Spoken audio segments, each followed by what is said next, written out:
Subject కి ఒక teacher ఉంటారు, అన్ని సబ్జెక్టులు నన్ను చదవమంటారు. ఇంత చిన్న బుర్రలో అన్ని ఎలా నింపాలి?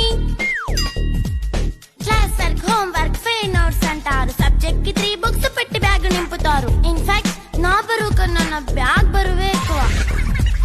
క్వశ్చన్లు, ఆన్సర్లు, సర్ప్రైజ్ టెస్టులు తమ్మి దాటుకొని మళ్ళీ స్కూల్ వాన్ ఎక్కేసి అమ్మయ్య ఇక ఇంటికి వచ్చేసామనుకుంటే మార్క్స్ తక్కువ వస్తే చెయ్యాలి అసైన్మెంట్. రిపోర్ట్ కార్డ్ చూపిస్తే ఇంట్లో ఉన్న పనిష్మెంట్. హోంవర్క్ చేయమంటూ మమ్మీ చంపుతుంటుంది. ట్యూషన్ టైం అయిందని డాడీ తరుముతుంటాడు. డాన్స్ క్లాస్ కి వెళ్ళమని తాతయ్య తిడతాడు. స్నాక్స్ తిని వెళ్ళమని నాన్నమ్మ ఆపుతుంది. ఇక అన్ని అయిపోయాక కాసేపు టీవీ చూద్దామంటే మమ్మీ ఎంట్రీ ఇచ్చింది. బెడ్ యొక్క మంది చిన్న నాప్ తీసేలోపు తెల్లారిపోయింది.